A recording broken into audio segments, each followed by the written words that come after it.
Uncle ನಮ್ಮನ್ನು ಬಿಟ್ಟು ಹೋಗಿದ್ದು ತುಂಬಾ ದುಃಖದ ವಿಚಾರ. ಚಿತ್ರರಂಗಕ್ಕೆ ಸೇರಿದ ಕುಟುಂಬದ ವ್ಯಕ್ತಿ ಆಗಿರಲಿಲ್ಲ ಅಂಕಲ್, ಉಮೇಶ್ ಅಂಕಲ್. ನಮ್ಮ ಕುಟುಂಬಕ್ಕೆ ತುಂಬ ಹತ್ತಿರವಾದ ವ್ಯಕ್ತಿಯಾಗಿದ್ದರು.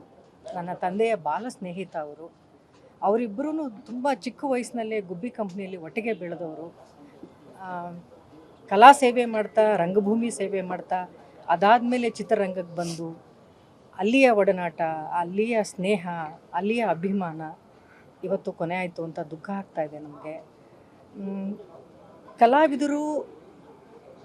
ಕಲಾವಿದರಿಗೆ ಸಾವಿಲ್ಲ ಅನ್ನೋದು ನಮಗೆಲ್ಲರಿಗೂ ಗೊತ್ತಿರೋ ವಿಚಾರ. ಅವ್ರು ಮಾಡಿರೋ ಸಿನಿಮಾ ಮೂಲಕ, ಅವರ ವ್ಯಕ್ತಿತ್ವದ ಮೂಲಕ, ಅವರು ಎಷ್ಟು ಒಳ್ಳೆಯ ವ್ಯಕ್ತಿ ಆಗಿದ್ದರು ಅನ್ನೋದ್ರ ಮೂಲಕ ಅವ್ರು ನಿಜವಾಗ್ಲೂ ಅಜರಾಮರು. ಅವ್ರು ಮಾಡಿರುವಂಥ ಸಿನಿಮಾ, ಅಂಕಲ್ ಪ್ರತಿಯೊಂದು ಸಿನಿಮಾಗಳಲ್ಲಿ ಜನರನ್ನ ಮನರಂಜಿಸಿದ್ದು, ಜನರನ್ನ ನಗಿಸಿದ್ದು ನಾವು ಯಾರು ಮರೆಯೋಕ್ಕೆ ಸಾಧ್ಯ ಇಲ್ಲ. ಈ ಕರ್ನಾಟಕವೂ ಕೂಡ ಮರೆಯೋಕ್ಕೆ ಸಾಧ್ಯ ಇಲ್ಲ. ಅಂಕಲ್ ಮಾಡಿರುವಂಥ ಸೇವೆ, ಈ ಕಲಾರಂಗದ ಸೇವೆಯಿಂದ ಅಂಕಲ್ ಯಾವತ್ತೂ ಅಜರಾಮರು. ಒಳ್ಳೆ ಕಲಾವಿದರು ಅನ್ನೋದು ಅಂಕಲ್ ಎಷ್ಟು ನಮಗೆಲ್ಲರಿಗೂ ಗೊತ್ತೋ ಅದಕ್ಕಿಂತಲೂ ಹೆಚ್ಚು ದುಪ್ಪಟ್ಟು ಅವರೊಬ್ಬ ತುಂಬ ಒಳ್ಳೆಯ ಸರಳ ವ್ಯಕ್ತಿ. ಯಾವತ್ತೂ ಯಾರಿಗೂ ಕೇಡನ್ನು ಬಯಸಿದ್ದಿಲ್ಲ, ಬೇಜಾರು ಮಾಡ್ಕೊಂಡಿದ್ದಿಲ್ಲ, ಒಬ್ಬರ ಮೇಲೆ ಕೋಪ ಮಾಡ್ಕೊಂಡಿದ್ದಿಲ್ಲ. ಇನ್ಫ್ಯಾಕ್ಟ್ ನಾವು ಶೂಟಿಂಗಲ್ಲಿ ಲೇಟ್ ನೈಟ್ ಶೂಟಿಂಗ್ ಮಾಡ್ತಾಯಿದ್ರು ಕೂಡ ಅಂಕಲ್ ಪರವಾಗಿಲ್ವಾ ನಿಮಗೆ ಅಂದರೆ, ಪರವಾಗಿಲ್ಲಮ್ಮ, ಅವ್ರು ಎಷ್ಟೊತ್ತು ಮಾಡ್ತಾರೋ ಅಷ್ಟೊತ್ತು ಮಾಡಲಿ ಅಂತ ಅವ್ರು ತೀರ ವಯಸ್ಸಾದ ಕಾಲದಲ್ಲೂ ಹೇಳೋರು. ಅಂದರೆ ಅಷ್ಟು ಒಳ್ಳೆಯ ವ್ಯಕ್ತಿತ್ವವನ್ನು ನಾವು ನೋಡೋಕ್ಕೆ ಸಾಧ್ಯನೇ ಇಲ್ಲ. ಅದು ಒಳ್ಳೆಯ ಕಲಾವಿದರೆಲ್ಲ ಕೂಡ ಅವರು ಮಾದರಿಯಾಗಿದ್ದರು, ಒಳ್ಳೆಯ ವ್ಯಕ್ತಿಯಲ್ಲೂ ಕೂಡ ಅವರು ಮಾದರಿಯಾಗಿದ್ದರು. ಅವ್ರ ಆತ್ಮಕ್ಕೆ ಭಗವಂತ ಶಾಂತಿ ಕೊಡಲಿ ಅನ್ನೋದಷ್ಟೇ ನಾವು ಇಡೀ ಕುಟುಂಬದವರ ಹತ್ರ ಕೇಳ್ಕೊಳ್ತೀವಿ.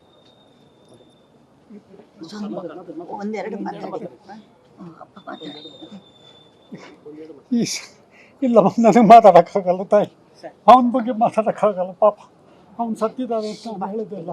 ಗುಬ್ಬಿ ಕಂಪ್ನಿಲಿ ಇವ್ರ ಜೊತೆಲೇ ಬೆಳೆದವರು.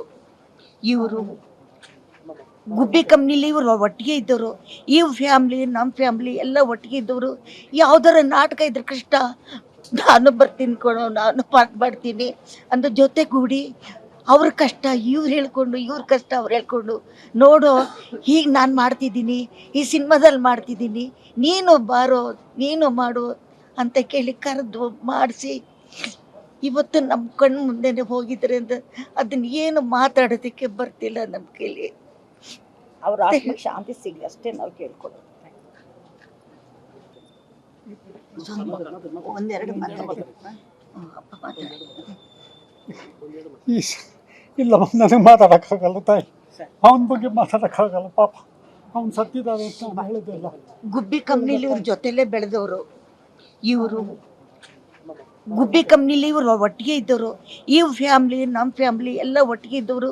ಯಾವ್ದಾರ ನಾಟಕ ಇದ್ರೆ ಕಷ್ಟ, ನಾನು ಬರ್ತೀನಿ ಕೊಡೋ, ನಾನು ಪಾಠ ಮಾಡ್ತೀನಿ ಅಂದ ಜೊತೆಗೂಡಿ ಅವ್ರ ಕಷ್ಟ ಇವ್ರು ಹೇಳ್ಕೊಂಡು, ಇವ್ರ ಕಷ್ಟ ಅವ್ರು ಹೇಳ್ಕೊಂಡು, ನೋಡೋ ಹೀಗೆ ನಾನು ಮಾಡ್ತಿದ್ದೀನಿ, ಈ ಸಿನಿಮಾದಲ್ಲಿ ಮಾಡ್ತಿದ್ದೀನಿ, ನೀನು ಬಾರೋ, ನೀನು ಮಾಡು ಅಂತ ಕೇಳಿ ಕರೆದು ಮಾಡಿಸಿ ಇವತ್ತು ನಮ್ಮ ಕಣ್ಣು ಮುಂದೆನೇ ಹೋಗಿದ್ರೆ ಅಂತ ಅದನ್ನ ಏನು ಮಾತಾಡೋದಕ್ಕೆ ಬರ್ತಿಲ್ಲ ನಮ್ಮ ಕೈಲಿ.